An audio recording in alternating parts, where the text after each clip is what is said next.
It's only a game. Why you have to be mad? What is up, heroes of Dominion? My name is Charles. This is Hero Wars Central, and if this is your first time watching one of my videos, I do videos covering the Hero Wars game on both the Facebook and mobile platforms. Today, I am stuck in an adventure waiting for our third to finish his path, and I myself have been guilty of not finishing my path because I've left to go to work or the bathroom or what have you. So while I was waiting for our third to finish his attacks up here, I thought I would do a quick video on the 3 tips to be successful in adventures. Now, for those of you on mobile, this is a Facebook only, Facebook focused event. I apologize that this is not available on mobile yet. Hopefully, it will be soon. This is kind of a fun addition. It is kind of frustrating at times, but I'm not going to touch on that too much in this video. What I do want to touch on in this video, like I said, are 3 tips in order to be successful in adventures. The first tip that I would recommend everyone to have, and in fact, if you don't do this, then you are going to fail. Okay, and I'll touch on that in just a second, is have a plan. Have a plan coming into these adventures on what the different routes are, what routes are going to be successful for your three total members of the adventure. And as you can see here, I have 1, 2, 3 members in this adventure. There's a top path, there's a middle path, and then there's a bottom path. And traditionally, one member goes the top, one member goes the middle, and one member goes the bottom. There are some cases that require you to zigzag back and forth. And as these adventures get more and more complex, the higher level you get, the more of a plan that you're going to need in order to hit as many of these targets as possible. So quickly, let's touch on that. Why do we want to hit and defeat as many of these little things as possible? And you can see we left up, 7 and 17 and 31 have not been completed here. Why do you want to do that? Well, each of these nodes, each of these little points here that you need to capture contribute to your total team points. Okay, and there are 3 chests and a boss chest in every adventure. And in order to get the rewards for the first chest, you need to have enough points to get there. And for the second chest, enough points to get there. And then finally, the third chest, which has the most rewards of the 3, including the summoning eggs. You need to complete all 3 chests. And traditionally, you need to complete a good amount of these nodes, right, in order to get all 3 chests. And then, of course, once you defeat the boss here, you're guaranteed to get the boss chest. But why is it important? Why does this matter? Well, you only get 1 portal stone per day, and the portal stones are what you use to get into these adventures. You're only allowed 1 of those per day. So if you want to maximize the amount of rewards that you're going to get each day, you need to come in here with a plan. Okay, and throughout this first section here, I've posted a bunch of different walkthroughs that different players have posted both on the Discord and on Facebook, and I suggest you get some of these for you and your guild and stick to them. That's the first thing. The second thing that you need to do is communicate.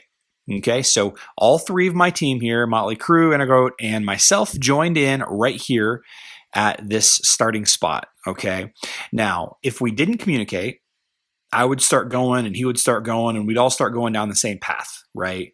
And of course, with the goal being to collect as many of these chests as possible, you need to defeat as many of these nodes as possible. So you use this chat function here, right? And you can see here, Enargo went ahead and put in here top path, this is the route you want to take, middle path, this is the route, and bottom path, this is the route you want to take. And you want to communicate. You want to jump in here and chat with your 2 guild mates and say, hey, what's the plan? Am I going top? Am I going middle? What do we need to do? And if you don't, and you just start working your way through without consulting your guild, maybe you're going to make a mistake. Maybe you're going to cost somebody else their 1 portal charge per day, and maybe they're going to get a little upset with you. I'm not saying it's happened with our guild, but I do know it is happening. So be careful with that. So step 1, have a plan. Step 2, communicate that plan. And then step 3 or rule number 3, or whatever you want to call it, to have a successful adventure is pay attention. Okay, pay attention. So let's say I joined into this adventure. I joined in late, and I noticed that Motley and Onargo took the top and middle paths, and they left me, or whoever joined in third, they left the bottom path. Okay, and it makes sense. I clear this one, this one, this one, this one, this one, all the way to the end. I'm working my way all the way through, and I get to here, and I'm like, cool, I've made it to the boss. I can attack the boss, right? I can go ahead and jump on here and attack this guy. After all, let's see, I took the bottom route. Bottom route says 45 is my last step. I've done 46, you see here. 45 is my last step. So cool, I'm going to jump on here and I'm going to attack, 45. Wrong. Why is it wrong? Well, this node, which happens to be the boss, still has 2 towers buffing the boss. And you can see here, energy gain increased by 240%, damage resist 85%, and you add the 85% damage buff to the boss boost of 25%, 80% decreased damage taken. You can see that second line there. And all of a sudden, I'm not doing any damage to this guy, right? So in order for me to take my attack on this 45th spot or any other node in a map that still has a tower on there, you need to wait until your friends take this tower down. So in our case, you can see, sorry, I'm zooming in and out so fast. My mouse is a little sensitive. You can see that Motley is here at the base. I'm sorry, here at the boss, and here I am as well. Motley has 3 attacks. I have 4 attacks on this boss. He joining in late, we didn't really communicate as well as we should have, but that's okay. And Anargoat here has got 4 attacks. So he can go 1, 2, 3, clearing off these 2 buffs, and then he'll have an attack on the boss as well. And that is just more than enough attacks to defeat this guy without the buffs, but with the buffs, this guy's going to be impossible to take down. So step 1, have a plan. Step 2, communicate. Okay, chat, Facebook Messenger, Guild chat, Discord, Ventrilo, Skype, whatever you need to do, text. And then finally, step 3, pay attention to the game board. Pay attention to what's been completed, what hasn't been completed. Don't just blindly rush to it, right? Because we're all trying to be as successful as we can for our team, for our guild. We're trying to get as much resources per portal stone that we can, given that there's only 1 portal stone per day. And we're just trying to level up our cute little pets. I mean, that's the point, right? That's the point of this adventure mode. So, yeah, those are my 3 tips. Bonus tip. Tip number 4. Check this out. Read that last line on the boss. Immunity to energy reducing skills. So let's talk about who reduces energy. Okay, you have Jorgen, you have Nebula. Okay, I think there's a couple other options in there. I think maybe Astaroth, I think his ability does as well. So maybe don't use those heroes, or rather use those heroes if the energy reduction isn't an integral part of their combat set. Jorgen's, one of his main thing is reducing energy. So maybe instead of using Jorgen, you use another attacker or another support hero, because he's not going to be as effective. Does that make sense? Okay, immunity, energy reducing skills. So with that being said, I'm going to transition over to a little bit of a high level overview of the adventure system and that kind of thing. So I'll be right back.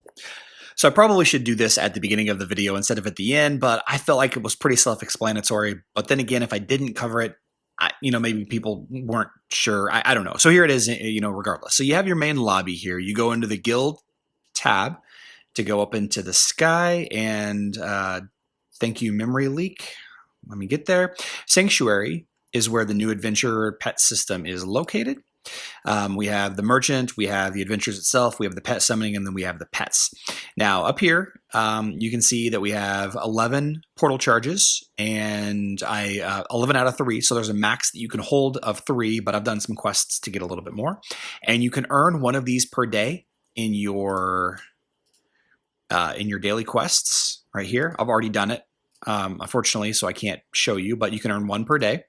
And then you use the portal charge to jump into an adventure. And the adventures have different required team level of 110. And you can see that I'm on adventure number 10, Valley of the Elements. It requires 1 portal charge to start.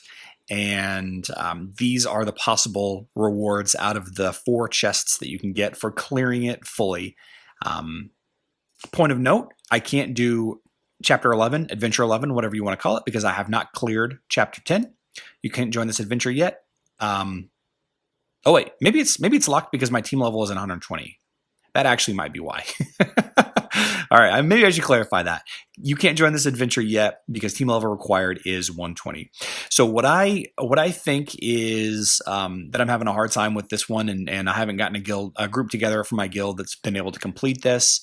And I have 11 more chances before I'm down to 1 per day. So again, you guys really need to work with your guild to complete these. Otherwise, you're going to be wasting your 1 attempt per day in order to get loot to upgrade your pets. And if you don't follow the tips that I had listed earlier, you're going to have a much more difficult time in completing these adventures. And people in your guild are not going to like you very much for basically not being able to read, not being able to follow along, not being a good team player. But yeah, with that being said, if you found this video helpful, please leave a like or a comment to that extent in the boxes below. And I think that's going to basically wrap up my my coverage of adventures. I'm going to talk a little bit more about pets in the next couple of videos. But until then, I will see you all next time.